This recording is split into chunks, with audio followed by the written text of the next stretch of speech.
You want me to start?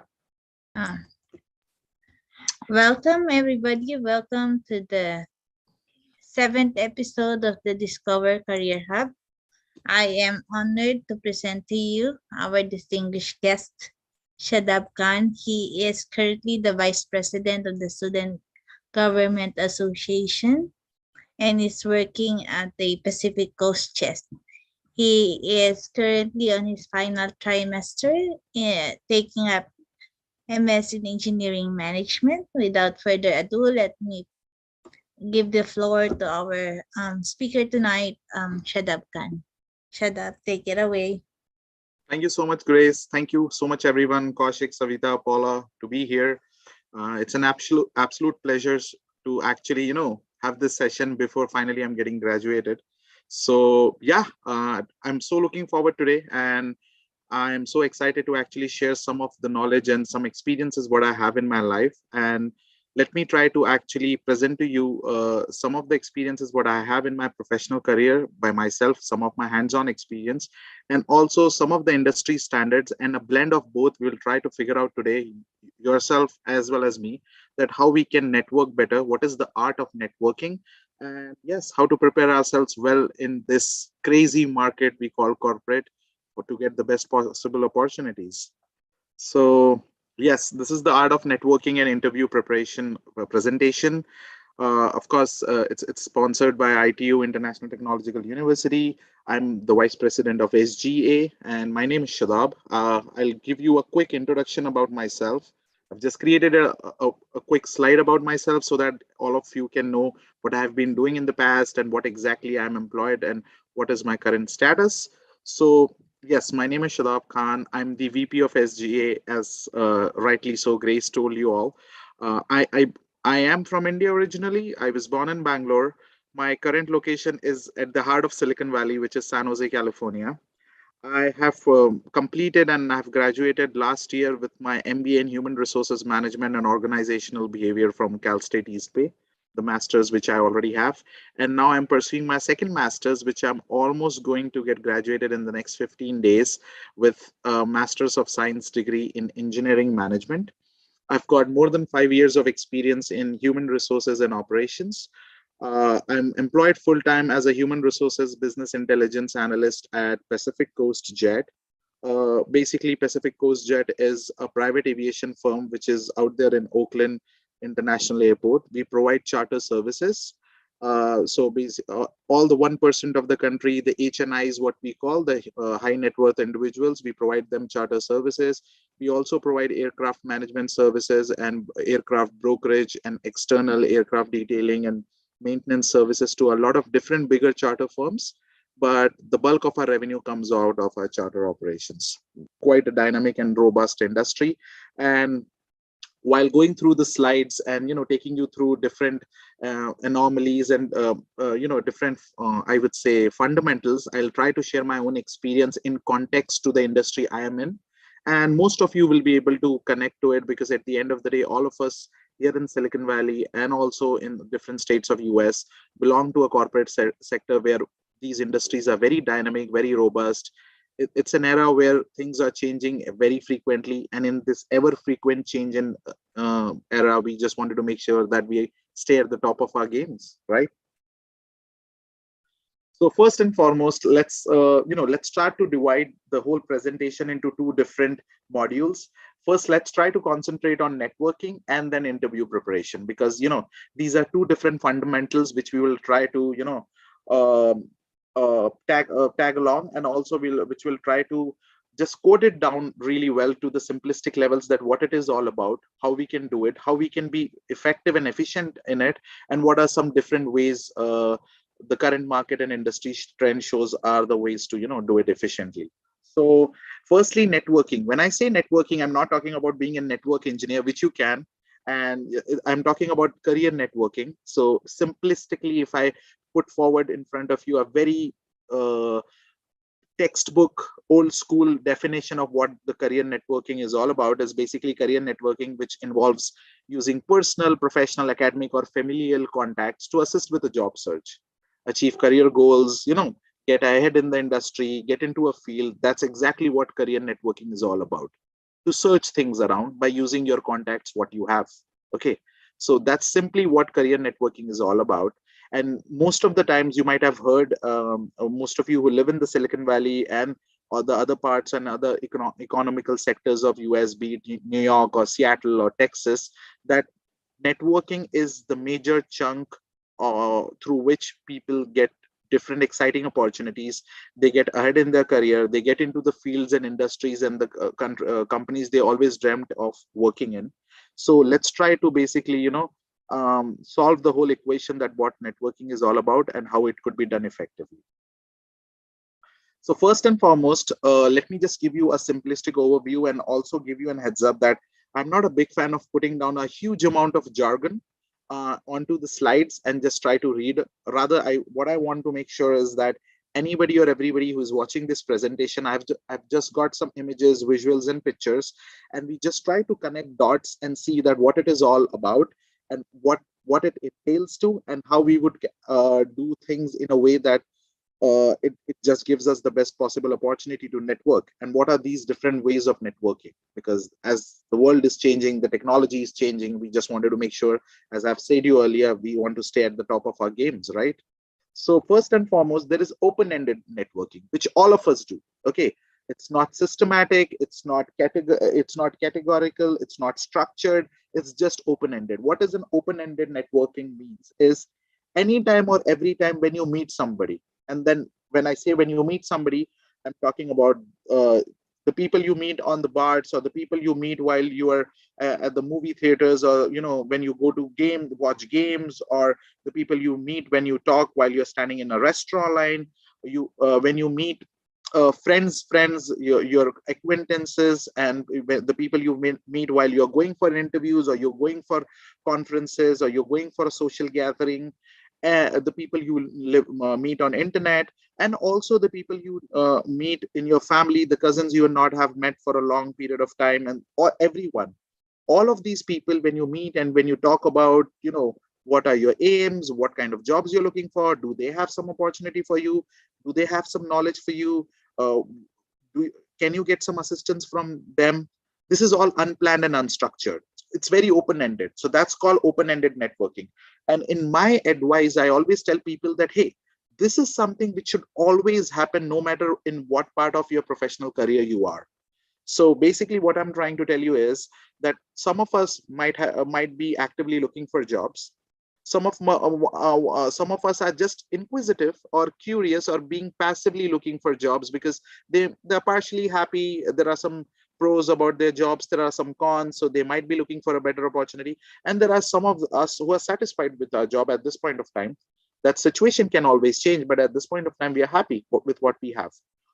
And these three situations, all of us will always fall into these three categories all of our professional life. Either we will be out there in the market actively looking for jobs, or we will be passively be in the market looking for better opportunities, but at the same time semi content with what we have in our hands. And then we have the third category where we are happy with what we have. In all these three situations, I always advise people to always have these unstructured open-ended networking going on, because networking is not just only about to get an opportunity, or to score a job, or to score a higher position, to score a high compensation. It's also about knowledge sharing. It's also about awareness that, hey, you at least know what's going on in this company, you at least know what's going on in this industry, you at least know that, hey, this industry is booming really well. So that when these kind of knowledge, and when you're aware about it and this knowledge is in your head, the good thing is that in future when you start taking decisions, uh, uh, your decisions passively gets affected by the kind of knowledge you have in with you. And that is great. For example, I can give you a very quick example on that. That imagine I am somebody who is in HR and operations, and I feel like in today's world, data is the biggest asset all the company has, and it's the most expensive asset, so as to say. And I say that from a human resources point of view, people analytics is a sector which is in boom, it's in demand. I might not necessarily would like to be a people analytics manager or a people analytics specialist or a people analytics, what do you call, a professional in near future, but at least What I can do is in future, while I'm trying to add some more skill sets to my HR repertoire, I would be passively affected that, hey, I'll try to get some people analytics credentials, because from an awareness point of view, I know that that's pretty hot in the market.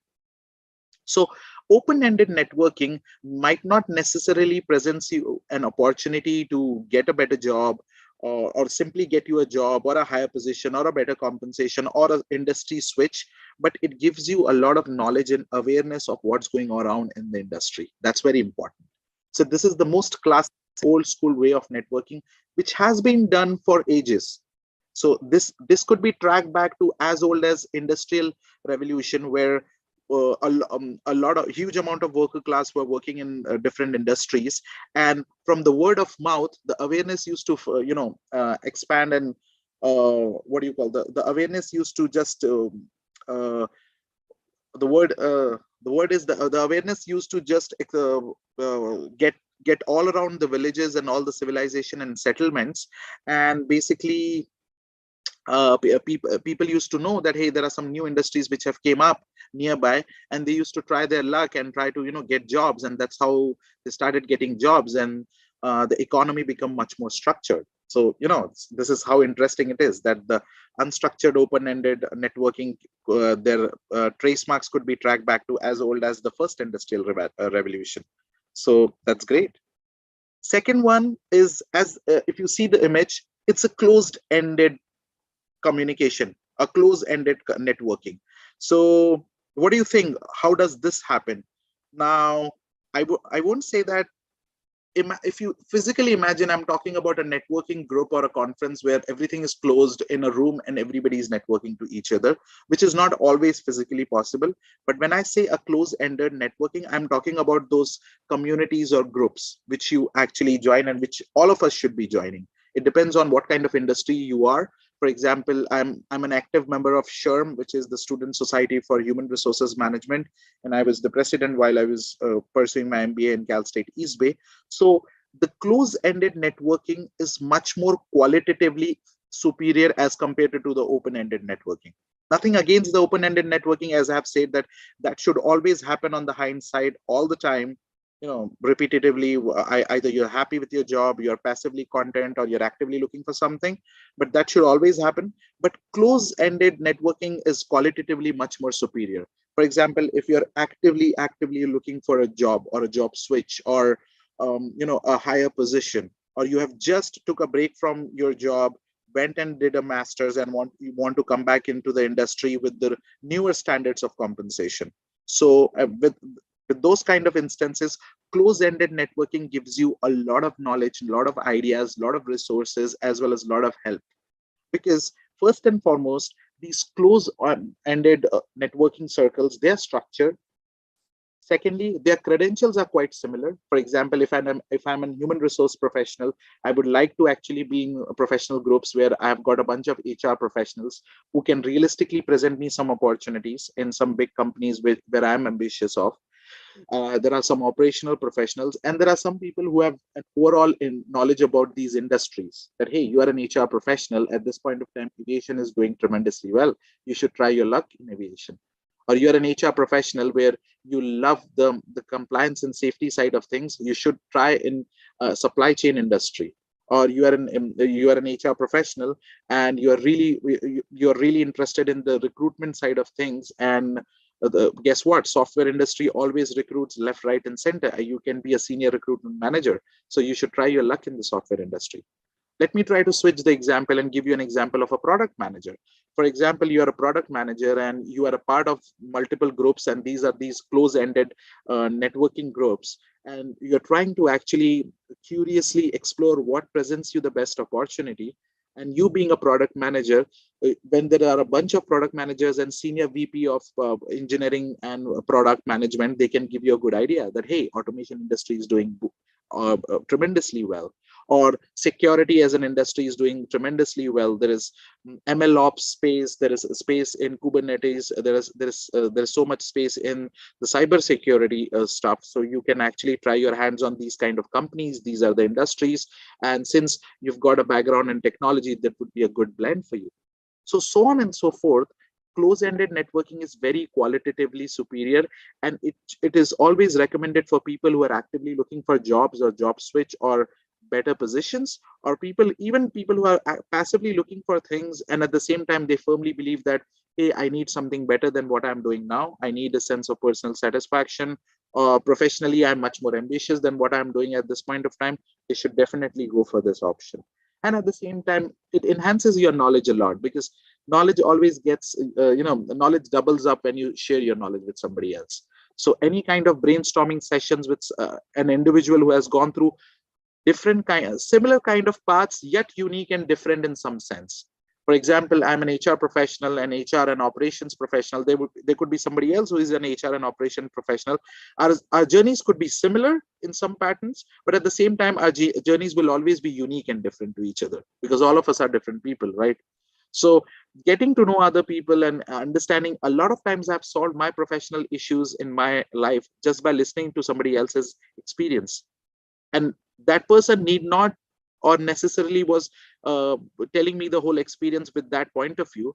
He might have a different agenda or a different reason to actually tell me about an instance, but sometimes those instances and the whole discussion solves something else what is going on in my professional life.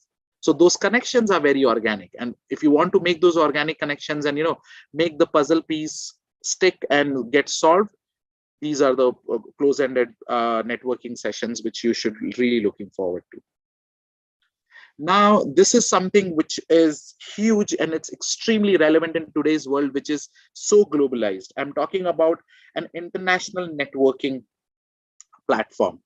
So at this point of time, and who better to discuss with than all of us who lives in the heart of Silicon Valley. And we do understand that Silicon Valley is the hub of technology, but then we've got thousands of teams supporting out from different sectors, not only from US. I'm not only talking about from the Seattle to the Texas to the New York, but also different technology centric countries, be it China or India or Pakistan or Bangladesh, and then countries in Europe being Norway or Germany. So most of us who works in these kind of all these corporate companies, we do have a China team or a Japan team or an India team. So making sure that in today's world, exchanging knowledge, exchanging information, or exchanging any kind of awareness has not been restricted to any one single geographical location. That's how it is. Because today, if Tesla changed the game in the automation industry or in the automobile industry, so as to say, it hasn't changed the game only in US. It has changed the game all over the world. That's how it is. Every effect today is global. So in the same way, your knowledge and your resources to network should be global. It should be globally relevant. Most of the companies we work today are global, right? Most of the companies' products and services, what they create are global. If you're working for Netflix, if you're working for Google, if you're working for IBM, Intel, Yahoo, or Tesla, or Facebook, Twitter, LinkedIn, all these are global products. Name GE Motors or Western Digital. Name me a company which is a big corporate and they only, apart from some defense industries, which is not global, whose services or products are not catered in pretty much, if not the six continents of the world, barring apart Antarctica. That's how it is. So basically, international networking is something which happens most of the time. I would say it's a 80-20 rule, that 80% of the time it happens through different platforms. So when I say platforms, be it from LinkedIn, which is a classic platform, to Facebook and all these social media platforms, from social media platforms to you have international conferences, which happens on Zoom. Many of the times in this pandemic era, we've got so much of these conferences and get-togethers, which happens on Zoom and Microsoft Teams and all these virtual platforms. But at the same time, back in the day before COVID era, we always used to get the opportunity to visit and attend these conferences physically to different countries, different states, different geographical regions. Of course, I would say that sometimes international networking could be resource restrictive. It could be a bit expensive, and the reason being physically traveling to a place has its own limitations in terms of budget. But as I said, that even COVID being an era where it has tested the economy and there has been so much amount of loss in resources and lives, but we have actually realized one big thing, that technology could always keep us closer, even though if we are not physically meeting each other. So that's why I always say that international networking gives you the kind of growth and awareness and knowledge which none of the other networking at this point of time could give us, and it's the most relevant, because you one needs to understand that what's going on all over the world when you are the part of these kind of groups and conferences. So never ever shy away from actually missing an opportunity to be a part of a conference, to be a part of a group, to be a part of a community which has an international presence, an international space. For example, taking the same example that I am, so I am basically an active member of SHRM, Society of Human Resources Management. That's a global, even though the headquarter of that is Virginia, but that's a global society. That doesn't mean that we should ever move away from the regional societies we are a part of. Like, I'm still the part of the Silicon Valley Recruiter Group, which only takes care of the recruitment professionals who are out here in Silicon Valley, because Silicon Valley has its own dynamism and has its own way of working. So I don't want to lose context on where I'm working at this point of time. But at the same time, I would like to have a global context of what's going around in the global industry too. So it's very important in today's world, because as quickly as you're able to enhance a skill set or acquire a skill set, imagine back in China, there is a let's try to just come up with a versatile example, and let's try to just come up with a different profession altogether. Let's pick UX and UI design, UI and UX design, user interactive design. It's one of the hottest technology in the market. I would say that UI and UX folks are extremely valuable to the company. It's all about everybody's experience working or using these platforms and services on front end, and you could see on Google that how well these professionals are getting paid. So tomorrow, if you are a UI UX designer, or you are a software developer, you want to be a part of a group where you know what technology is being relevant and what technology is being frequently used, even on the eastern side of the world. Because anything at any point of time becomes successful, it gets blasted all over the world, no matter where it is. Where gone are the days where only West would dictate the trend of the world, or East would dictate the trend of the world before globalization. Gone are those days. Now it's a world where qualitatively, if you have something new and you're doing it the right way, everybody would follow you. So now you, and when I say you, I'm talking about companies. So if a company is doing something right and is something different, the whole world will follow. Every corporate setup will follow that particular corporate setup.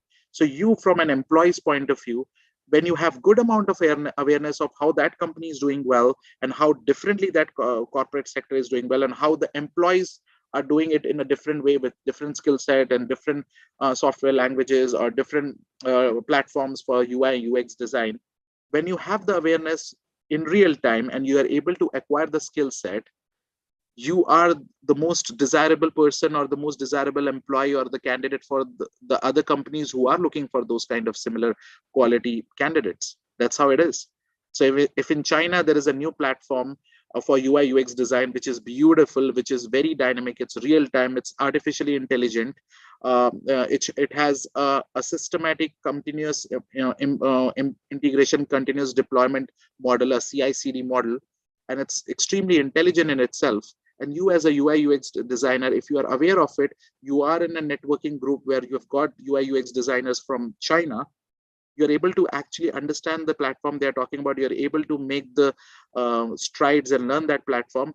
And bam, in US, once the trend comes before to that, you are very well equipped to be a senior UI UX designer with the best possible compensation. And there would be 5 companies standing outside your doorstep to hire you. That's how it is. How did it happen? Because you were able to acquire the skill set in real time.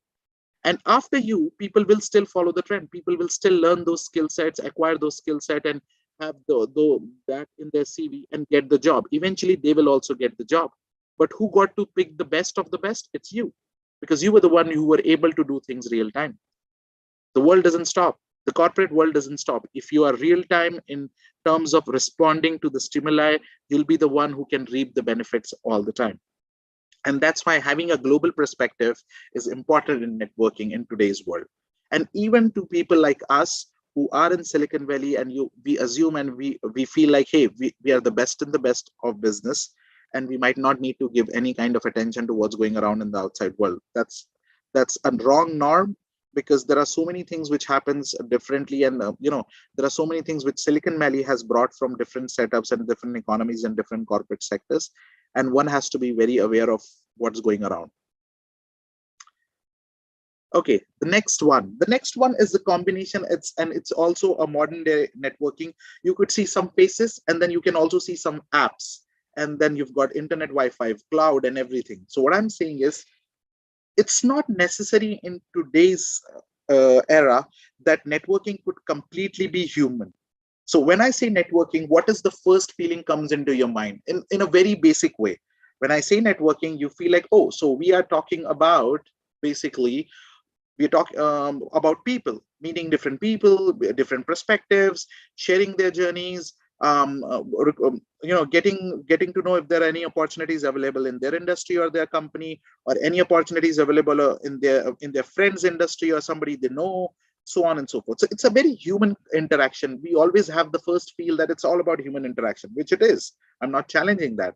But in today's world, these facilitating tools, which I call the professional social media networking sites like LinkedIn, or any kind of cloud sites, or any kind of competitions like hackathons or techathons, or real life stimulation based scenarios for product managers and HR professionals or operations managers, so that they can prove their mettle in these kind of competitions. These are all the result of the kind of different tools and technology we have. So today, networking is basically an amalgamation of human interaction, platforms, as well as the services which gives us those platforms, the technology which gives us those platforms. So once again, it's an amalgamation. So if I say I think a good 15, 20 years before, if I say what networking is all about, it's about human interaction, which is still the primary source. But today, it's an amalgamation. There is human interaction, there are different kind of platforms, and there are technologies which basically backs those platforms to work and network for us. So, and that's the reason that it's the combination of these three which results in something like international networking. Because back in the day, international networking, or a lot of close-ended networking, was very restricted, because international networking was restricted because of the resources. Not all of us have the budgets and the money and the time and the life to go to China and explore what's going on in China. Not all of us have the time to go to India or different places and see that, hey, what's going on in terms of operations here? Should I meet a couple of HR professionals? Should I meet a couple of software developers? How is everything happening? And in the same way, for closed-ended networking, not everyone has the time to actually travel all the way through to one conference hall and share their thoughts. But because of these technology as well as platforms, those networking has been given a second life, and those networking sectors have become much more relevant, because now people are available at any point of time. So today's I would say today's sector of networking looks something like this. It's structured. Still, it's I would say a combination of multiple patterns. So it's semi-structured, I would say, and at the same time very dynamic. The structures could change. It can complex it. It could simplify it itself, and it's once again the combination or the amalgamation of human interaction, technology, and platform. This is how it looks. Now, I've told you a lot about networking. What different kinds of networking options do we have? Why should we do it? Who should do those networking? What should be the priority? If you are, once again, in your part of professional life where you're actively looking for a job switch, or for a new job, or for your first job, or you're passively looking for some better opportunities, you're semi-content with what you have at the current moment, but at the same time you're curious, or you're happily satisfied. You've got different ways of networking to keep yourself educated, you keep yourself aware, to keep yourself well informed, at the same time to have the maximum amount of resource and give yourself the best possible opportunity to interview with the biggest companies, the best of the fields and the best of the industries, and land at the place you have dreamt, or you have set up your aim. But now, why to network? Now, when we say why to network, I always like to give this analogy. So what this analogy says is that all of us have information, and what is information's quantum, or what is information's what do you SI unit. I would always say that information is basically pieces of information. All of us have pieces of information, and if we say those pieces of information are basically like Legos, all of us have Legos of information. And when we network, what happens is, firstly, when we meet, so you can see on the left side, all of us are individuals with a lot of informations, the Lego pieces in ourselves. And but to have a fulfilling professional journey and to have a fulfilling knowledge about what you're doing and what is going around you, you need to meet people. So when you meet people, if you see the next image, your brain starts churning, and when your brain starts churning, your intellectual juices starts flowing on. What happens is you'll start creating bonds and you start understanding, you start making those connections of the resources, what you have in your mind, what the resources the other person has, and this, and there would be some sparks, there would be some connections, there would be some dislodges, there would be some lodges, and slowly, after a lot of brainstorming, you would see that your Lego pieces are getting joined. Now the next time when you go to network, you have a bigger Lego piece. Because imagine you had one Lego piece of knowledge with you, you networked for a couple of months, you got three more Lego pieces of knowledge from three different people, and now you have four Lego pieces intact as a big stage. And as long as you'll continuously, go on and start networking more and more, you'll start building up your space and your stage wider and wider. And what that stage stands for, figuratively, that stage stands for your knowledge. So you'll be able to expand your knowledge. If you see the persons are standing on single Lego pieces, which are small in size, and once on the right side they start meeting, you could see that their knowledges are getting connected. So for both the people, when they're walking away, they're walking away with bigger Lego pieces, with bigger stages of life. And once again, as you would actively continuously start networking and continue on to do it, you'll be able to expand your Lego sizes further and further, and you'll be able to cut through across industries in terms of knowledge, cut through across industry in terms of operations and building stuff, the back end, the front end, the sales part of things, what it entails to the customer interaction, and you'll start gaining that overall knowledge. So that's how, why the networking should be done, and why networking is a very important exercise for your intellect. Now, a very simple, a networking blog that, that's how we do networking. Is that the only reason? Do we just expand our knowledge and we'll start like 5 years down the line, while I've been actively doing networking, what I ended up with was only a huge amount of knowledge? No, that's not the case. Of course, that's the primary reason. In my case, that I networked a lot in my life, because I would say that I was always extremely well aware that what skill sets I have, and I always believed that I had very limited skill sets. And the fact is, when you believe that you have limited skill sets, it's you're always very hungry, and you get more hungrier when you see people with different skill sets. And at the same time, it's not important to just to know that you have more or less skill set. It's important to be extremely aware of what skill sets do you have, be it limited or you have more or less, because then you know what is your next plan. So yes, of course, a good amount of networking, so as to say, gives you a bigger platform, big Lego pieces, great amount of knowledge. But there are so many other things you come out of it, there are so many other advantages, or I would say there are so many other byproducts of networking which are extremely useful in your life, to an extent that it also spills on your personal life, which I will touch bases in few minutes. So first and foremost, I'm talking about business, how to do networking. So we are talking about, we do networking through business cards, we can do networking through colleagues, meet and greet. Meet and greet is a great part. I'm a personal big fan of meet and greets. Of course, meet and greets have not been the same since COVID, but I think getting to know people personally, and then having a casual conversation, and then exploring each other's interest in professionals front, always not only ends up into long-term relationships, but some fruitful ones too. Then, as I said, exploring common interests, being part of interesting and dynamic communities. Like being an HR professional, I always love to be part of different kind of HR communities, or payroll communities, the changes which is going on in payrolls, recruiter communities, operations communities. So that is great. Then you get a huge amount of success out of it. There are a lot of connections which you make. Now, relationships. Relationships is huge. That's what I was saying, that one of the most important byproducts which comes out of continuous amount of networking and qualitative amount of networking is relationships. You forge a lot of relationships which not only mean a lot for you in your professional life but also in your personal life. So that's how it happens. Like even today, and it's not about bragging, because anybody can come up with a tough situation, and because corporate industry is fickle, right? Because even we have seen a 1.5 year ago when COVID happened, how many industries got drastically affected by it, and there were so many industries which got positively affected because of COVID and started expanding and exploding.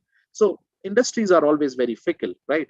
But relationships are the ones which makes you feel confident, because if this doesn't work out, you've got relationships and you can do this, or you have this option to explore, and so on and so forth. So it makes you build a cobweb around you of relationships, which makes you a very confident professional, somebody who is very confident on his or her own skill sets, and also his or her own destiny in the corporate world, just because of the relationships. So that's very important to forge.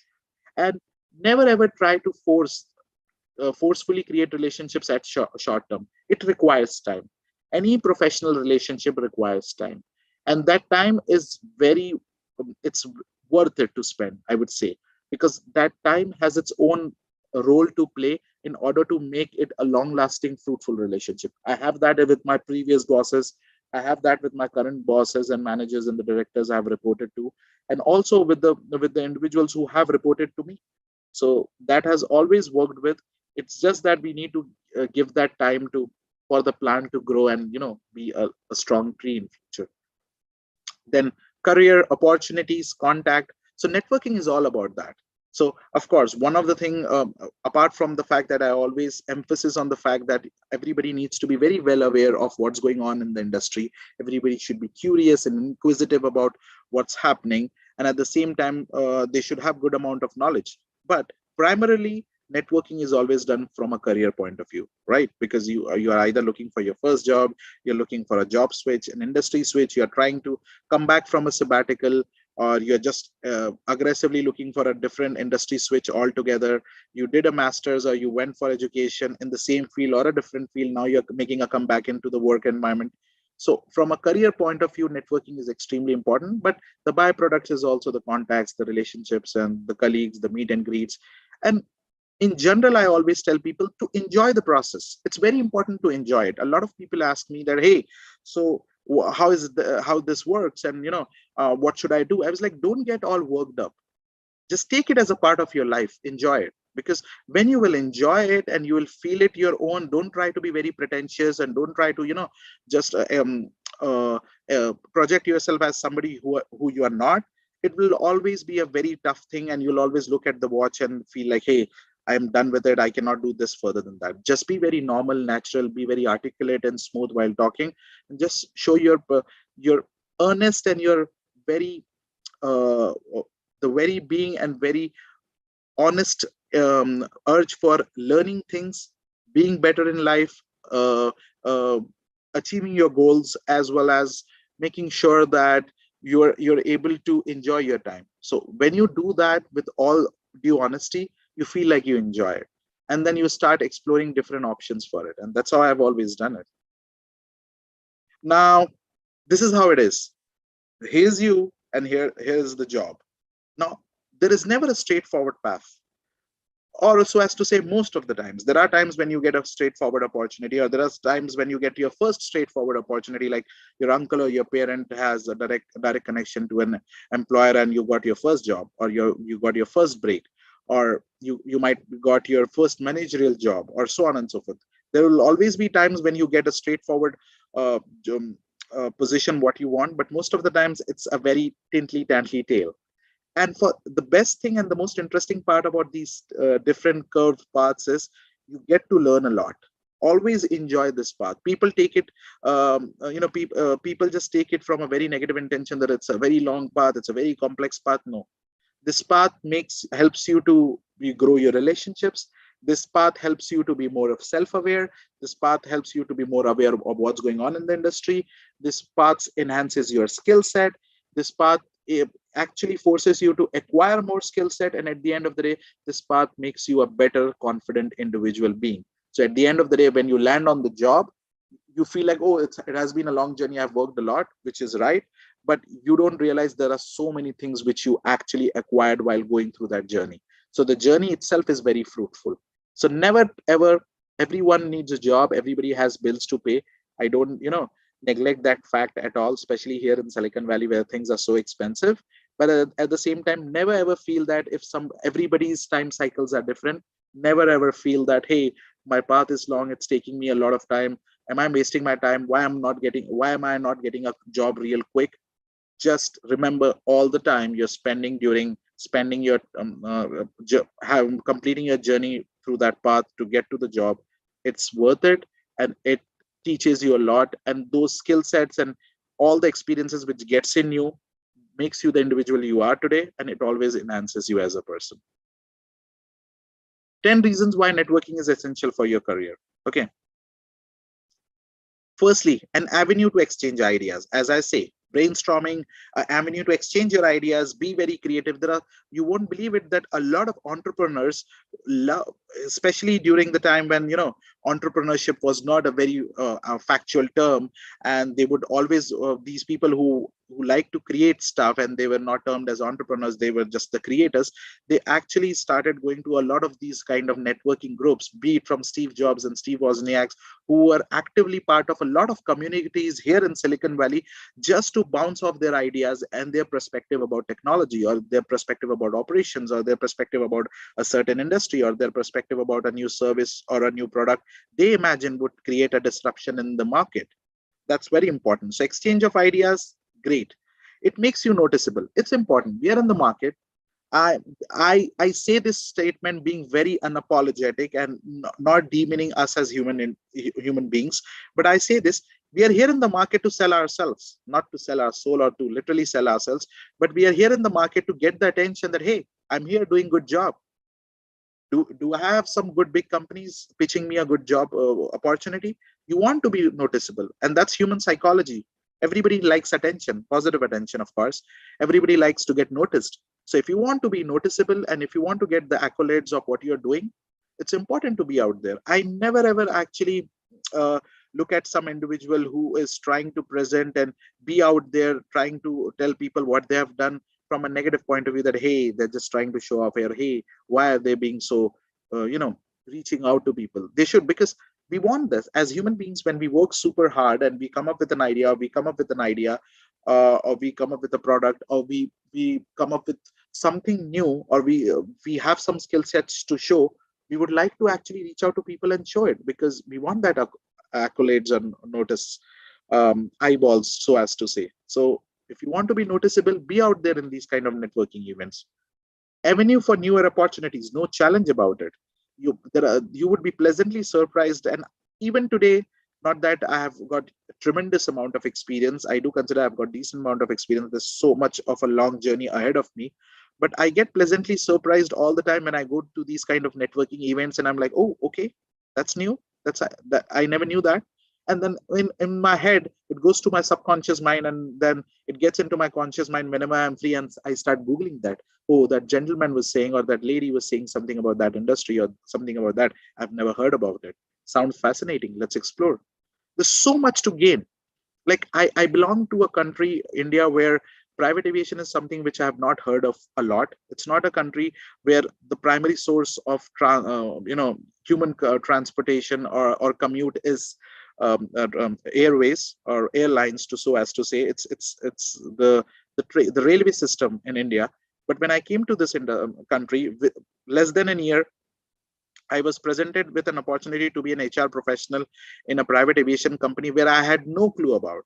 I had no clue how the private aviation is different from airlines, how their operations are different, how is the compliance and safety, how do we hire pilots, how does a pilot resume looks, and it looks so different to a normal individual, somebody from software industry or somebody from an operations industry, how different it looks, what are the parameters. No, I was able to explore it in my job, and it has been a very fulfilling journey. How do I do it? I was able to be in these kind of networking events, and an opportunity presented itself. Reassessing your qualification. I think I am an example to it. I reassessed my qualification multiple times, and that's why I took the decision that I did my second master's with ITU, because I thought that I do have experience in HR and operations space. Organizational behavior and organizational psychology is one of my strengths, and I've been doing a lot of HR modules for very long, taking care of them. But I do need some more technology backup and technology, I would say, technology driven platforms experience and product managing those platforms. So I wanted something into engineering, and I did a master's in engineering management. So it was purely out of my reassessment of my qualification. And before choosing this master's, I had close to 100 different conversations with 100 different people, meeting in these kind of meet and greets and networking, that hey, I'm a graduate in MBA. I'm just, and at that point of time I was not even a graduate, I was just going to graduate last year. At this point of time I was just completing my MBA. And in the meet and greets I started asking people that hey, I just don't want to stop my momentum of learning, and I would like to actually go for next masters and engineering management. These are the subjects, and this is the combination I'm looking for in my head. I want to be an HR professional, then an operations professional with a heavy product management and an engineering and a project management background. I got the feedbacks, and at the end it was favorable, and I took this opportunity. So yeah, it happens. Improve your creative intellect. Of course, creativity is all about, a lot of people, contrary to popular belief, what people say, that creativity always comes through, individualistic stuff. But corporate creativity, it's a new term I have coined, I guess. Corporate creativity comes out of bouncing ideas to different individuals, because the different individuals have different perspectives, different mindset, and also different experiences. So if you want to be more creative and you want your intellectual juices to just flow, you want to be in these kind of networking events. An extra resource library. You've got your own knowledge, you've got hands-on knowledge, you have real-time experiences what you get out of your office, and anything and everything happening around you. Then you have got your system, you have got your computer, your cloud, your net, your Google. Apart from all these things which are under your helm, there is one other thing called extra resource library, which just comes out of other people's personal experience, other people's hands-on experience, other people's researches, and other people's knowledge about their own work. So it's very important you get that library free of cost. Support from high profile individuals, of course. When I say HNIs, high net worth individuals are here, getting to know the VPs, the CEOs, the CTOs, the entrepreneurs, the technologists, the builders. This is very interesting, that how do you know that one day you as a software developer has been brushing up your skills for so long, and you are a solid Java coder, or you're a solid Python coder. You've coded so many interesting modules, you're great at it, you have got a great mindset about coding, and you have got a great imagination, and there's so much of things you want to work on, and you're looking to be a part of a big company with a big corporate team, and you want to be an individual contributor who makes the difference.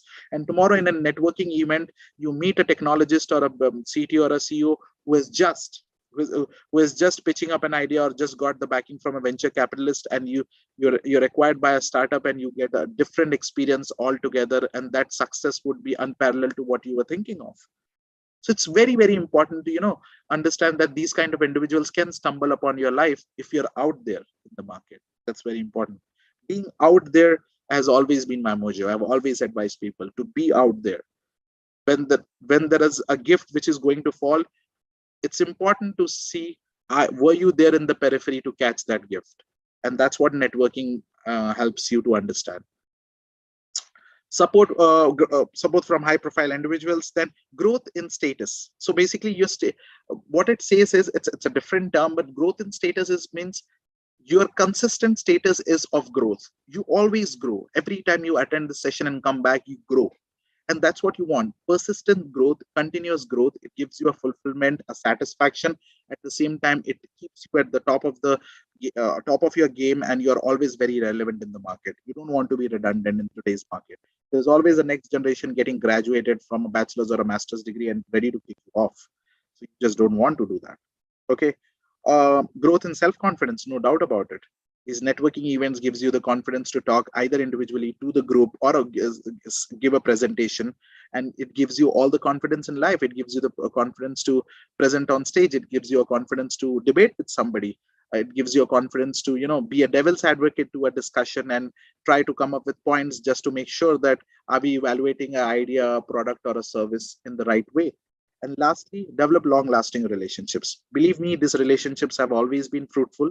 It's just like any other relationship in life. You cannot bank on that every person you will meet would be the best person and would mean a lot to you in your life.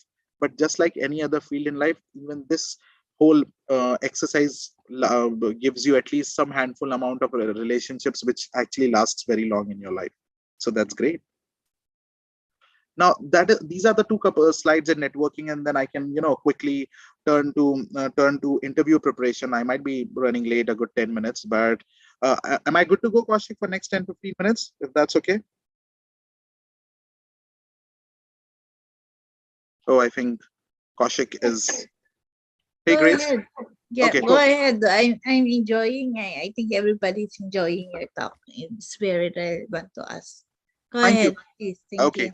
So first and foremost, what was my whole idea with this slide? I just wanted to actually mm, give you all an idea that whenever we lose hope, and this slide is not actually completely technically about networking. This slide mentions all the platform which is all about job search. And let me share an experience with you which is very relevant to all of our lives, which is COVID.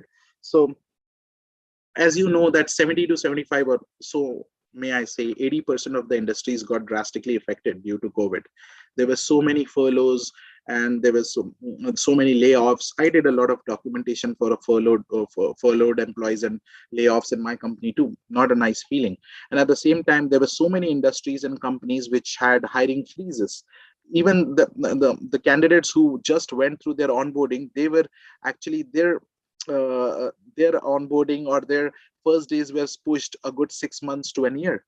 So there were so many tough challenges, and there were a lot of people who were talking about the same. And I had all amount of sympathy and especially empathy towards all of the professional individuals who worked so hard and are looking for a deservedly good job. But I always say that, see, apart from COVID was a tough time. Times will always be tough.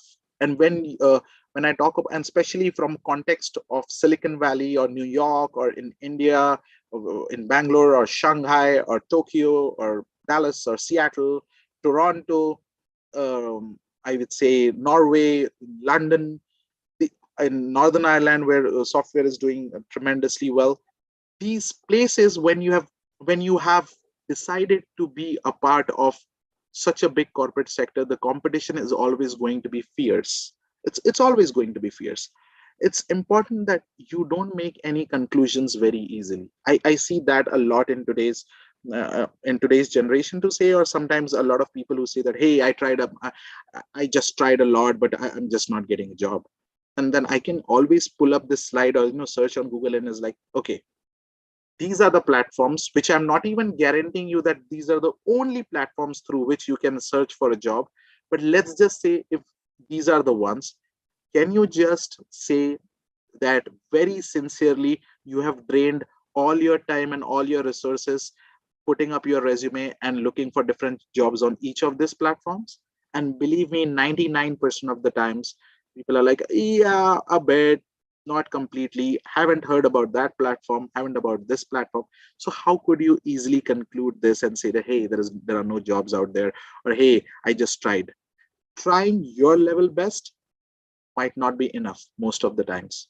It's important that you try the best. It's not your level of best, because your level might not set up the industry or the corporate sector's level. And that's the case. So it's important to understand that you are out there draining yourself all the time. Never ever give up, because I do understand that if tomorrow I'm out there in the market, it's going to be challenging, it's going to be difficult. But as I've said in one of my previous slides, that the path could be about a lot tintly tantly with a lot of different kinds of steep turns and curves. But that path could be long too in terms of its time frame. But that path is always rewarding. So start a path. and continue to be on that path, rather than not starting one and complaining about the economy or what's going on, or the industry stuff, or your specific industry stuff, or the masters or the bachelors you have done it, or in your job space things are difficult. Things will always be difficult, but always try to be very truthful to yourself. And sometimes have a retrospect in your life. Just open on Google and see that, can I sincerely say that, hey, I've used each of these platforms and drained it completely, and I have no other chance or no other companies posting job openings to these platforms, and where I can be a good fit. That's for you. So this is just for that it's always going to be difficult because of some n number of reasons, that getting a job would be difficult, and what you want is the best for yourself, and getting best is not the easy thing. So you want the best of the best thing for yourself, but you're just going to try your level best. That's not going to work. So that's why I always say that, have a very honest retrospection in yourself and see. And you feel like, no, you haven't done enough, it's okay. You have said the truth to yourself. Go back to the drawing board, start working hard, start posting resumes, start reading the job descriptions, and start noting down what are the skill sets these companies are asking for, or these industries are asking for your position. And either start brushing up the skills if you have that skill set, or start making plans to acquire those skill sets. Next, this is the slide which is a lot about professional networking, because a lot of time the people, I would say, there is always an amalgamation, or there is always a gray area, that what is the job, what is job search, and what is professional networking. A lot of times platforms like Indeed gets both of it together, but these are some of the very unique platforms which solely concentrate on professional networking. And I would say that a lot of these platforms, you don't have to go through it. It's not a list, it's not a race. You don't have to be, you want to be first in your race. You're not racing against anybody else, that hey, somebody else has explored 5 of these platforms, 7 of those in the list, or 12. It's important that while you still have a job, or you're content with your job, or you're semi-content, or there's something going on in your life in terms of job, you're stable, you still explore these kind of platforms. Because hindsight, when you are always in touch with these kind of good platforms for professional networking, it always enhances your skills, and at the same time gives you better opportunities in future. And those opportunities present itself organically, and you feel like, hey, I did it. But you did it, but you just don't see the contribution of these platforms or the professional networking. That's how it happens. So the previous slide was all about the black and white retrospection of either you're looking for a new job or a job switch. But this slide is more about the professional networking. Explore these, and to be very fair, I would say 75% of these websites, even I have not been able to explore. But the ones I have explored, I should be continuously exploring it further. I should be taking more time out of it, because I've had great experiences. Reminding you, experiences will not always be great. Nothing is guaranteed. It's like watching a movie or going out for a good meal in a restaurant. It's not that every time you'll have a good, you expect the taste of the food and it's going to be as per your expectations. Same it goes for the movie. But most of the times, when you have a good experience, it's very rewarding and it's very useful. So please go out, try out these. And the list is not limited to this for professional networking websites. The list is not limited to the previous slide with regards to job search, but at least have a start. And once you'll start exploring, you will get to know some new platforms for sure. Now, let's talk about interview preparation. So as we have divided this presentation into 2 different modules, firstly, the networking and interview preparation. So you have networked. Let's just assume, because it's chronological, not exactly it's always chronological, but let's just assume at this point of time, apart from the passive professional networking, which everybody should do when they have a good job with them, or they are semi-content, but they're still doing for their professional growth.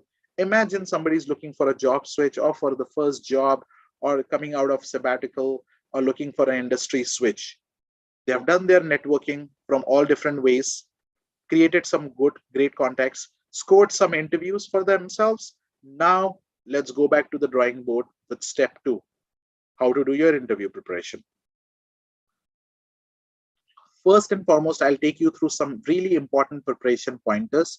I would believe that it's, once again, it's a 80-20 rule. 80% of these you might have already heard, but I just want you to actually understand those points better with a fresher perspective. And then 20% or 25% of these could be some new ideas and new points. And don't shy away if you feel like, hey, I never knew 80% of those as I'm claiming. It's okay.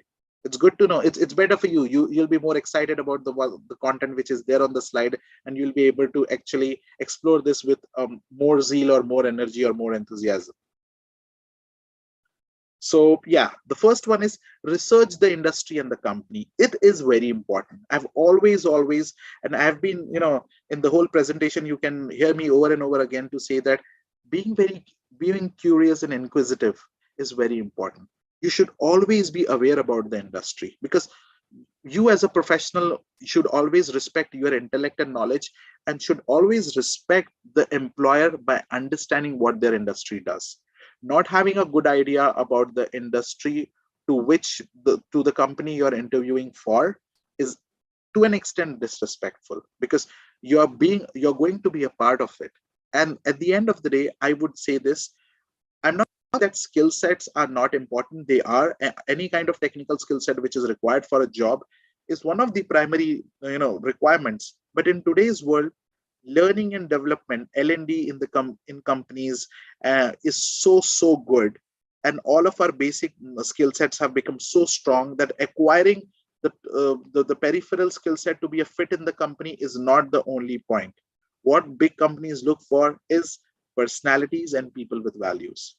So they are looking for, as a software developer, as a UI UX designer, or an operations manager, or a product manager, an HR professional, as an admin professional, as a marketing manager, as a finance manager, as a senior accountant, for any of these positions, for a research analyst, for a data analyst, for a business analyst, for a management analyst. What they are looking for is this person has all the academic credentials, from bachelor's to master's to so on and so forth. So, which means we have the basic skill set. What they're looking for is, do you have that personality? And when I say personality, I'm not only talking about the soft skills or how you speak or how, what are your mannerisms. It's about, do you have that in yourself to be somebody who can lead, to be somebody who can be a strong individual contributor, to be somebody who can create the difference?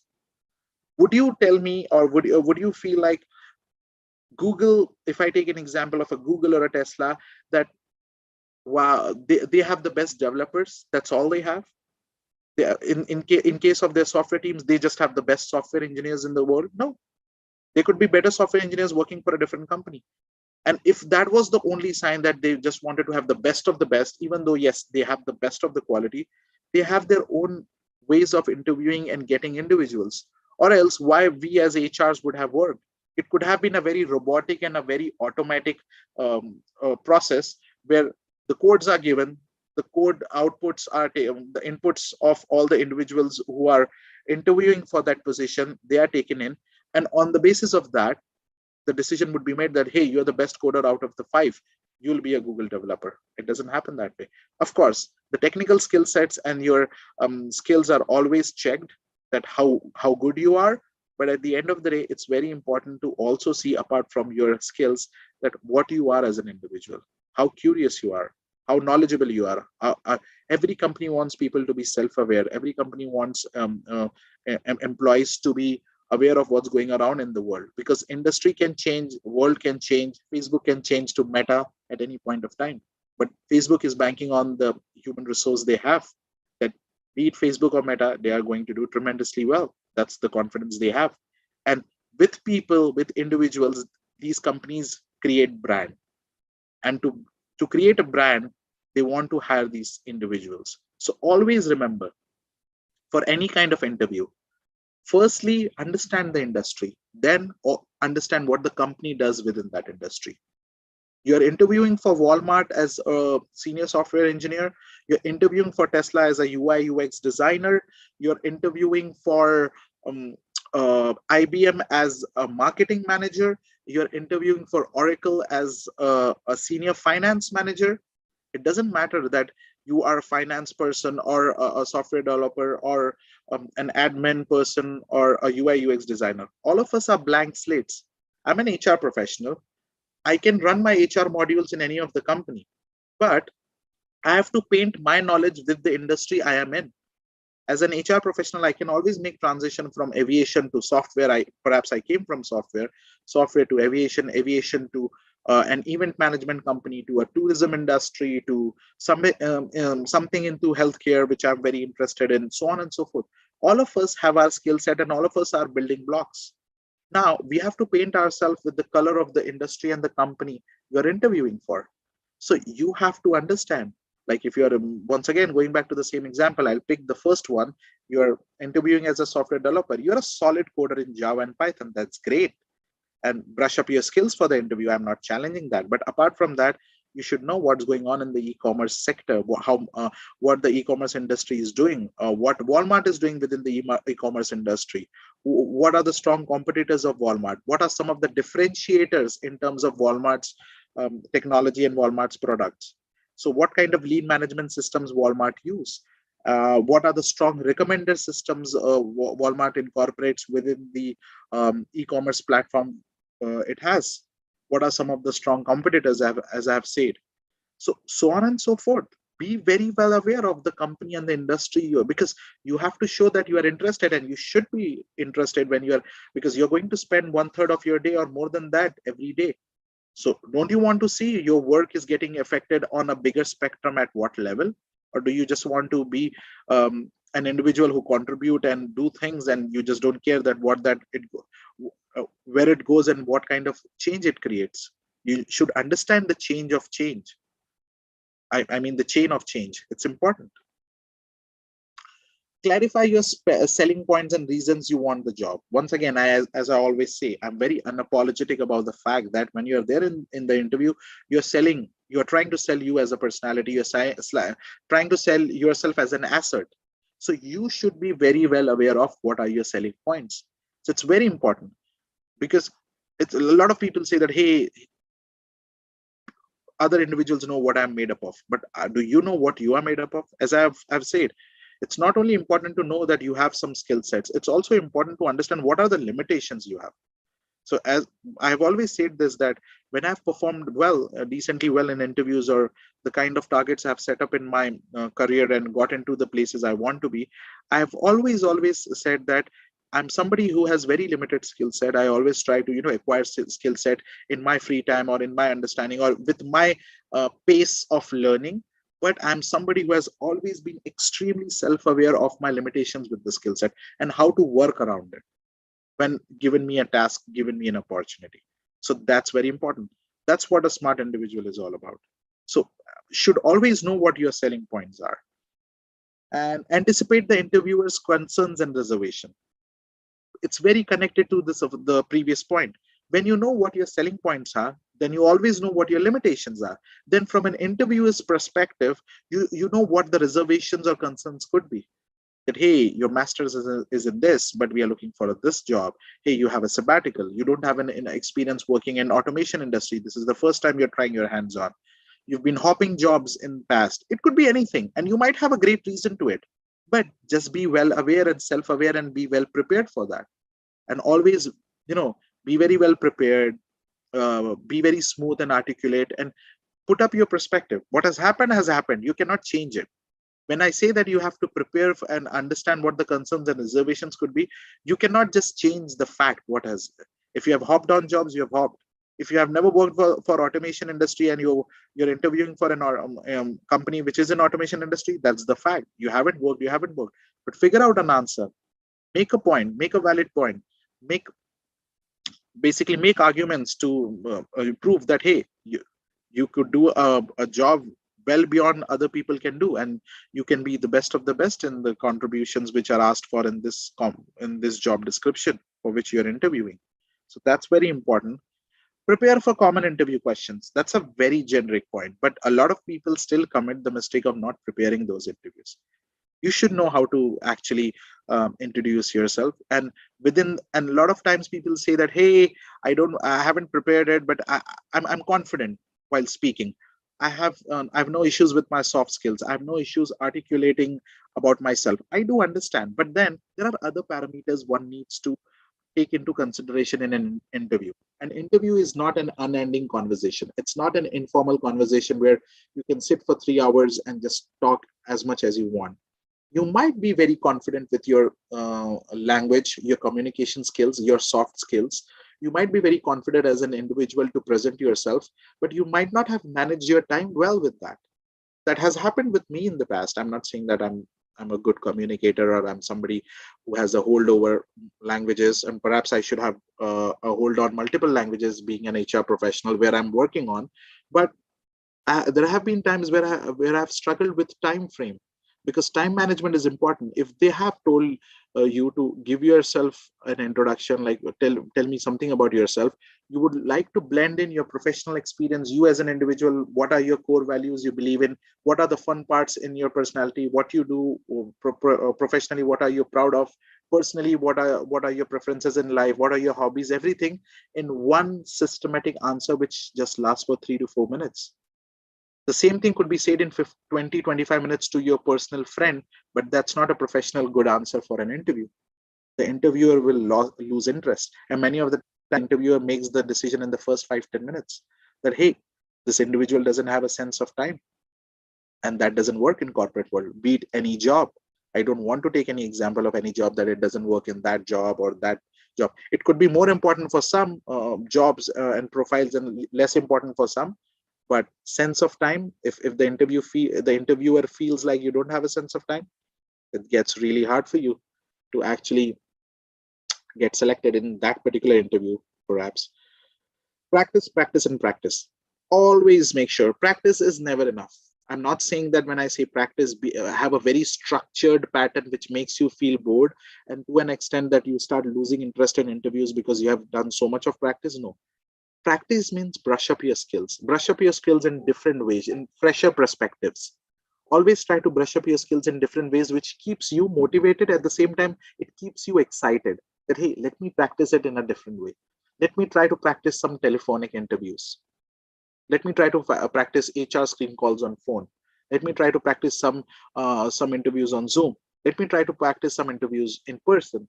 Let me try to practice some interviews with limited amount of questions, some different kind of questions which are not normally being asked in interviews, but it could be asked in today's scenario or in today's context of COVID or something else. So try to always get a fresher perspective on your practice, but never leave up your practice. Getting rusted is something which is such a waste of time, because firstly you're wasting your time to become rusty, and then you spend more time to actually remove the rust from your mind, and then go back to your normal. So basically you were at this level, you are at level X, you go down, spending all the time, you go down to level Y, then you spend all the time to go back to X, nothing more than X. So basically the whole time when you actually went down and came back to X, that whole time is considered to be completely unproductive, because it was you who spent your time to be rusted and then spend more time to get out of that rust. Not worth it, especially in today's industry where things are so quick. There's always the next generation who's ready to kick off and pose a stiffer challenge, and of course the other industry factors. Score a success in the first 5 minutes. It's very important, because as an HR professionals, I've taken so many decisions. I'm not a big fan personally to to conclude things in the first 5 minutes, but many of the times, if I see a red flag or if I see a strong point in that individual for the first 5 minutes, it plays on the mind of the decision making person, including me, a lot. In first 5 minutes, give your best. Don't be extremely high on energy or get tensed about it, or get tensed after the first 5 minutes that I didn't do anything extraordinary in the first 5 minutes which I was supposed to. Now anything beyond this is a moo point. No, it's not the case. But getting an opportunity to present yourself in first 5 minutes, give your first punch, and that should be the cleanest and the best punch for sure. Get on the same side as the interviewer. It's very important, because that limited amount of time when the interviewer is giving you all the attention, it's very important that you forge a bond with the interviewer and also get on the same side on things. Try to connect. I would never ever say that in an interview, Diplomacy is something which you might be a bit, which I understand everybody is tensed and they tend to be diplomatic with so many answers. I don't question that. Neither I question people who are not very diplomatic in their interviews. What I say is there should always be a sense of understanding and empathy and a sense of respect, even in difference in opinions. Always try to connect with the interviewer and be on the same side of things when you are discussing. It could always be the same case. It happens with me a lot because at the end of the day, I'm an HR professional. And when I'm interviewing for a company or for a position, apparently, of course, there would be another HR professional who is interviewing me. And we have our difference of opinions how HR operations should be conducted in a company. But at the end of the day, I should make sure that my concluding statements and my end statement should always be that, hey, you and me are on the same side, that the beat anything, your idea may be better than mine, my operational ideas may be better than yours, but the end aim for you and me both is that the efficiency and the effectiveness of those HR operations should enhance. So that's how I've connected between him and between the interviewer and myself. So we are on the same side. So philosophically, or as well as conclusively, we are on the same, that hey, we have the same aim. Yeah, it could be different, we could have different pathways to achieve it, and difference of opinion can always be respected. Be assertive and take responsibility for the interview. Yes, it's important. You just never want an interviewer to drag the interview to minimum amount of time and end it. Many of the time this misunderstanding happens where the candidate comes out of the interview room and says that, hey, the interviewer was not asking me a lot of questions, I know a lot, but then I was not given an opportunity, or I was not presented an opportunity, so I didn't say that.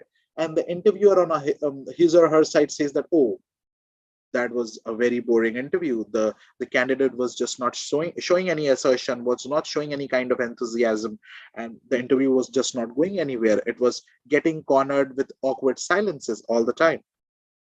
Opposite to that, that doesn't mean that the candidate who is interviewing for a position just get overly enthusiastic or overly animated and start basically talking over the interviewer in when the interviewer is asking questions. You don't want to do that. But if you see that the interview is drying up, like you have a solid one liner or a two liner after the question, and the interviewer is always waiting and figuring out for the next question, be a little more assertive and try to actually connect it with some other more statements and conclusions. That's very important. For example, if somebody asks you that, hey, you are an operational individual, and do you have any experience working with SWOT analysis and Lean Sigma? And you would be like, hey, yes, I do have enormous amount of experience working with SWOT analysis in the project management and Lean Sigma. I'm a green belt. It's a Green Sigma. So you have done that. Now the interviewer is taking time, and you feel like the interview is drying up, and you're losing the energy. And you can be like, and then you can say that because Lean Sigma is so relevant in this industry for which I'm interviewing for, I'm so excited to explore further. I have some plans to actually learn more and to achieve my black belt. Apart from Lean Sigma, I've also got a lot of experiences, and my inquisitive towards Six Sigma is also very exciting, so on and so forth. So you try to actually mix up things and say that, hey, I'm interested in lean management and Lean Sigma management, but Six Sigma is also something which I'm trying to explore more because I'm curious, I'm trying to learn more. And you're being assertive and taking the discussion somewhere. When you take the discussion somewhere, then the interview picks your lead and say that, oh, so you're interested in the Six Sigma too. So why haven't you approached or you start learning, or have you deployed any of the operations, or have you worked on any of these projects? Then you can answer that. And the interviewer would see that during the times when that person is actually, he or she is stopping, you're the one being assertive and taking the lead, that hey, there is more to it, hey, there is more to me in my skill set. So that's important. Be ready to handle illegal and inappropriate questions. When I say be ready to handle illegal and inappropriate questions, I'm not saying that we should ever accept or entertain any of these questions, ever. As an HR professional, we live in state of California where things are extremely strict, and we are proud of it.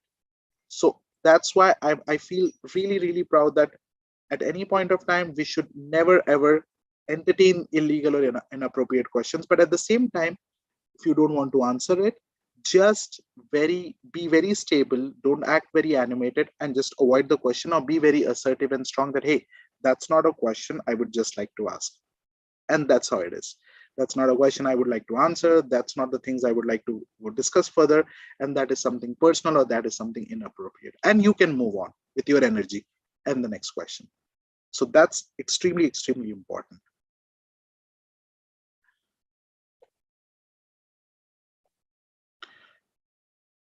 Okay, the last 10 points with the preparation of interviews, these are very simple, is making your selling points clear. You know what your selling points are. So for that, you should have a hard look at yourself and, be extremely self-aware. You know the limitations, and your selling points will always never remain consistent or constant. Always believe that, because a couple of your core selling points will most of the times remains the same.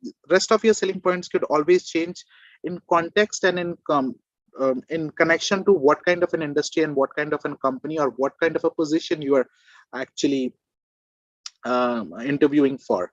Because if it's a position of an individual contributor and you're talking all about management, you will come across as somebody who actually likes to delegate stuff a lot, and you don't want to get that image of being a serial work delegator when you're expected to interview for an individual contributor position, a position which requires somebody to be a self-starter, contribute and create an impact on the project. So it is it's good to have a very smart work delegation skill set, but that's not a skill set which is a selling point for you at this point of time. Of course, if you're working as a manager, or if you're working as a director of client relations, where you get the requirements of the clients, and then basically distribute it to the account manager, or have a meeting and give them to the account managers and the senior account managers, then at that point of time, your work delegation or effective work delegation or strategic work delegation is a selling point for you. So this is how it is. You'll have a skill set of 50. You have a set of 15 skill sets. Now your selling points will always be different as per to the interview as per the interview and as per the employer.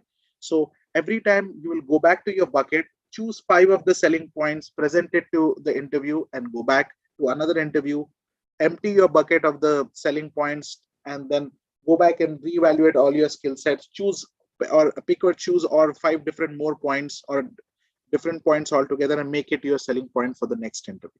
It could be sometimes same if there are similar companies or similar positions, but it could sometimes change. Sometimes it could drastically change. All 5 of your selling points would be different. Sometimes some of it would change.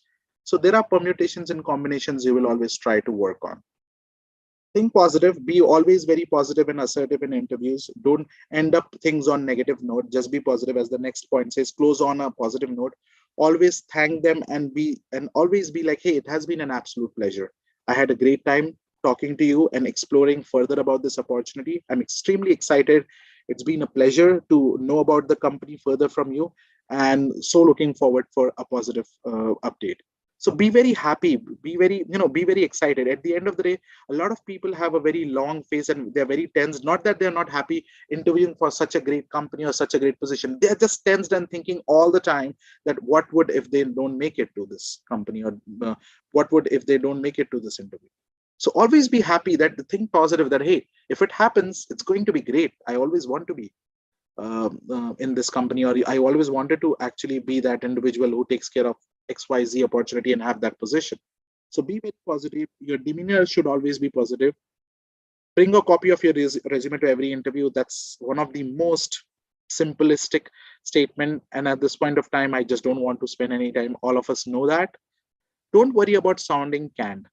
So that has been a worry of a lot of people in today's world, that hey, what if I sound a lot rehearsed, what if I sound a lot canned? Because it's better to sound canned rather than to sound completely disorganized, unstructured, not aware of what the question is and where you are going with your answer. That's always better. And when you are rehearsed and you feel like you're over rehearsed, just take a deep breath and understand that be very smooth, gentle, and articulate while you're speaking. And while you're speaking, you always feel that speaking is an exercise where only one person is involved, which is the truth. But if you want to be an effective speaker, just make yourself feel that there are two people who are involved in it. Take the responsibility of speaking well. At the same time, take extra responsibility of speaking it in a way with pauses and with stops and sentences that you're able to try extra hard to make the other person understand your point. When the person would start making when the person will start being aware of this fact, the interviewer will feel that, hey, you are really an articulate person who is being very considerate of the fact that the other person on the opposite side of the table is understanding it or not. So that's very important. I do understand when a lot of people have an issue that, hey, I knew everything, I just went on and said everything and came back. But you have to be considerate to say that, hey, I'm sorry, do you want me to repeat it, or I was saying things from this perspective, this is what I meant. And you have to take that extra efforts and be more aware of the situation. That also is a part of emotional intelligence, to understand the demeanor of the interviewer and just predict by looking at their facial expressions that are they able to grasp and understand what you're saying. So that's important. Make the most of tell me about yourself question. Yeah, that's pretty much always the first question. So just make sure that you create an impact. I'm not saying that you'll be able to lock the interview when you're interviewing for complex positions, but create a big impact. And that impact should last till the end of the interview, so that there would be positives and negatives, but at the end of the day they would say that, hey, that impact and the person is made up of that, the person believes in that, the introduction says that the person is this, I think this person is a good good fit for the position. So that's important. Speak the right body language, very important. Be assertive. Okay, shoulders towards the table. Okay, you don't want to come up as a person who is very attacking, but at the same time you don't want to lean backwards completely or have folded hands, and be somebody who looks a little apprehensive, somebody who is not approachable, and somebody who feels like he's just taken aback by the whole process. Be more warm, be more welcoming, be more open-handed, be more favorable to more questions. So be, just make sure that you are easily approachable in your body language. That's very important. So send thank you notes. That's very important. So once you are done with the interview, it's very important for you to send thank you notes. So if you're going through interviews through Zoom, which is happening a lot because of COVID, make sure that you send a very good email. You can always type prototype emails by changing the names. Just be extra careful of the names and the dates which you have to change, because that comes up very embarrassing if you don't have that attention to detail or detail orientedness in yourself. But make sure that if you have a prototype email, if you want to be extra smart with your time, that prototype email should be very personalized by changing the names, and send them a thank you email. I missed one of the point, which is be ready for behavioral based question. Yes, so just be ready with behavior based questions, because in today's world, emotional intelligence is a skill set every company wants in every individual, because they want personalities, they want people who can be intelligent human resource assets at the end of the day. Skill sets, yes, they are important, but there are always different ways to learn through hands-on training, or also to learn through your senior managers and so many resources. When we specifically talk about bigger corporates, what they're looking for, people with great answers in behavior based questions and who has a great understanding of emotional intelligence. And last, don't give up. Even if the interview has gone bad, it's okay. It's never ever like this that, hey, a thank you note is an investment of you getting picked up after that interview. Still send them a thank you note, still send a call. Don't bombard them with a lot of communication, but you can give them a call, let them know that you had a great time, you had some issues and you were not able to perform the best. And what worse would happen? They might not believe you, or they might not pick you for the interview, but you will have a self satisfaction that whatever I had in my mind and in my heart, and whatever I was thinking that, hey, I was not able to perform the best, you were able to actually make the other party aware of that. So that's the best thing you can do at the end of the day. So never ever give up. It can always happen. Interview preparation. One last thing which I wanted to actually leave you with is, see, if you see the hand says that you've got all the skills, you have the data from market that, hey, these are the opportunities, and these are the technology which is hot in the market. You've got the academics, you've got the accolades from your schools, you've got the tools, you've got the files, you've got the resumes, you've got all the data. But how to actually compress all these different modules you have into one systematic practice so that the end product is good? Because you might have good tomatoes, good raw pasta, good basil, good cheese, and everything, but a pasta dish is a pasta dish. You might have all good quality stuff, but that good quality stuff is not guaranteed to become a good quality pasta dish if you don't know how to cook it well. And how do you cook that well? Is through mock interview sessions. I'm a big fan of it because mock interview sessions does couple of things to you. One, it gives you a very unique experience. You feel like you are in an interview. Be very diligent and honest while you are giving these interviews, and you're able to actually become very aware that what are your limitations and what are your strengths, both. That you're doing well on some parts of the interview, there are some parts where you have to work on. And at the second time, and the second thing is, it keeps you excited. Apart from the fact that you become very aware of your how your skills are. And sometimes I would say, record your interviews. We've got all the technology at our helm. I'm sometimes surprised, disappointingly surprised, that we do know so much about technology. We are we Most of the times we interview for these kind of technology positions, but we don't incorporate these technologies while we are preparing for our interviews. I don't know why. Like, if you want to listen to yourself or see yourself, what kind of body language you have, why are you just discussing or thinking in your mind? Just have a mock session where you record yourself on Zoom and just look at it and see, and just analyze what things you can change and what things you're doing well. So mock interview sessions, very important. It basically encompasses everything and basically creates the finished product, which is very well brushed, and you're ready and ready for the interview. So all of your skill sets could be, very well be used in one section, which are the mock interview sessions.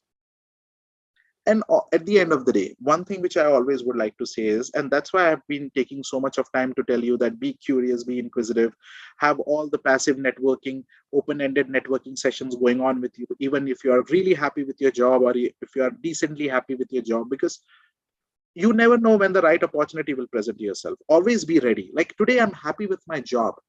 I have no complaints. Of course, there are challenges every day, and every job has those challenges. But that doesn't mean that I would not regularly invest some time on myself to network and professionally enhance myself, or professionally develop myself by brushing some skills, or acquiring some skill sets, or just being aware of what's going on in the market. Because there could always be an opportunity I never imagined of, and it present itself. And then for rest of the life, I'll be disappointed. I'm just being too drastic by saying rest of the life, but I'll be disappointed for a long period of time, just because I'll be saying that, oh, I never thought that kind of a big opportunity could have been presented to me. So I know tomorrow I won't be a VP of HR, but that doesn't mean there is no chance of that. And that doesn't mean a director level position in HR and Google might not present itself. If tomorrow it present itself as an opportunity, am I ready for that? Because if I'm ready and if I'm not able to make it, I'm okay with that, because I always expected it that I have to learn further, I have to grow further to be in those senior director level positions of such a big company. But if I'm just not ready for it, and I'm just too confident that I'll never get that opportunity in the next 2 years at least, because I'm not in that phase of my career, and just magically that opportunity presents itself, I'll be kicking myself in the gut that why didn't I take that extra uh, proactive approach of making myself learn so many things which I could have done, just by believing that I will never get that opportunity. So always be on your toes. This corporate sector always makes you learn that be on your toes. Be the one who raise his or her hand for the firstly to take up a responsibility. If you are within the company, you are in a team. Your manager actually goes and gets a different opportunity from a different company. You get an opportunity to be a manager. Are you ready for that? So always make sure that you might not know where the opportunity comes up, but you have to be ready for that opportunity. I always say this, that when people are looking for new jobs or job switch, they're like, oh, I have to give interviews. I got rejected in this interview, or I was not able to make it to the next round. I was like, oh, there was another interview going on there. did you attend that? And they were like, oh no, I didn't attend all the interviews. I was like, how can you do it? How do you know that that interview was not the one which would have been your ultimate job? And there are always good chances. I always say this: 70% of the times you don't get rejected in an interview just because you were not good enough. It's because simply that HR professional or that hiring manager was looking for a different person. That person was not you on that day. But the day that hiring manager or an HR professional is looking for you, it's your responsibility to be ready waiting in the hallway to give that interview. You will never ever know in your life that there was an HR professional or an hiring manager looking for somebody like you, but you were just not present to get selected. So just be aware that every opportunity you get, you should be there at the right place. Right time is not decided by us, but right place is decided by us. And that's why then the story comes that, hey, I was at the right place at the right time. So be at the right place. Right time will come.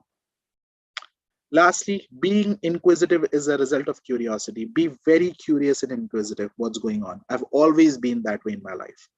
And I've never taken it negatively when people around me, be it my friends or be it my family members or be it my professional colleagues or anyone, when they are talking about something which I'm completely aware of, I'm okay interested.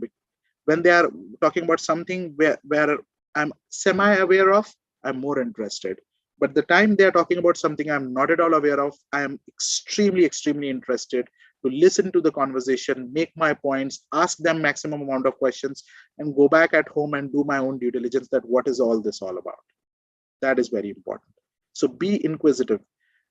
There is nobody in this world who has been successful while sleepwalking through their lives. It's not the right way to live. I'm not being philosophical, but it doesn't give you a sense of satisfaction.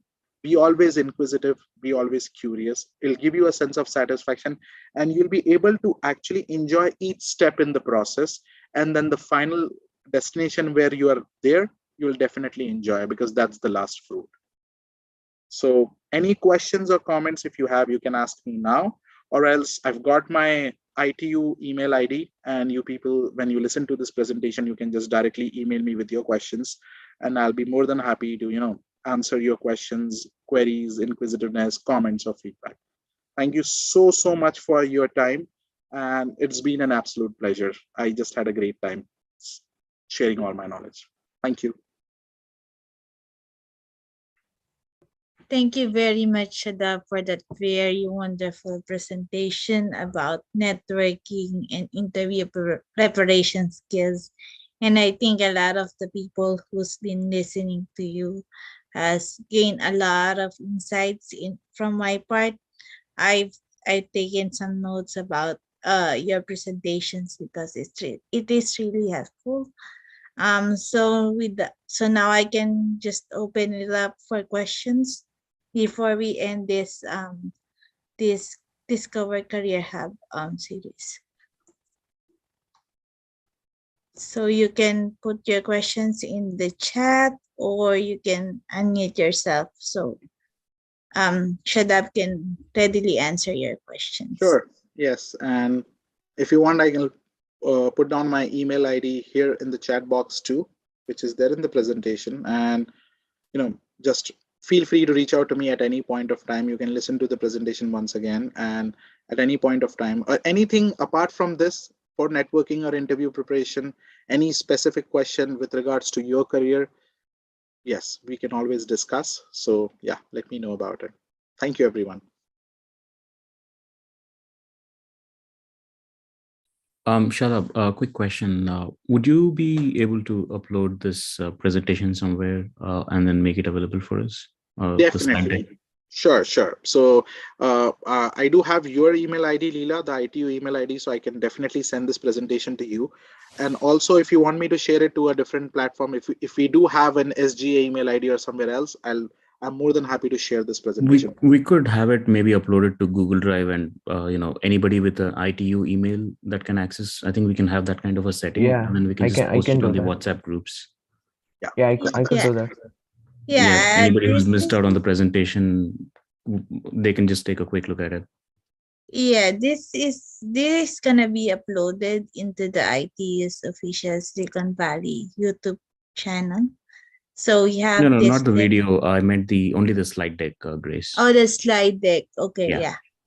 We can so that you can edit it and add stuff too. So yeah, I'll share it. I mean, it'll be like a ready reference. People might want to look at just only one slide and then put it down as a ready reckoner or something, and they might not know what part of the video it actually came up at. So it'll be just easier for them to go through a slide deck and look it up.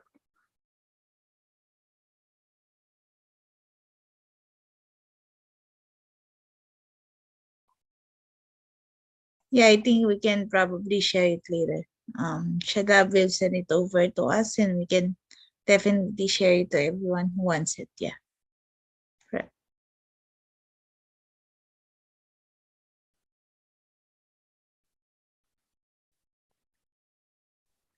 Okay, then if anyone else don't have any questions, then we can end the session. Thank you so much, everyone. Thank you so much, Shadab. It was really good. Thanks, Shadab. Thank you, Shadab. Thanks, everybody, for coming to today's episode for our Discover Career Hub. It has been a pleasure to be able to see your presentation, Shadab, and it's been really enriching. Thank you and have a good day, everybody. Same to you all. Take care. Have a good one. Thank you all. Bye-bye. Bye. Bye.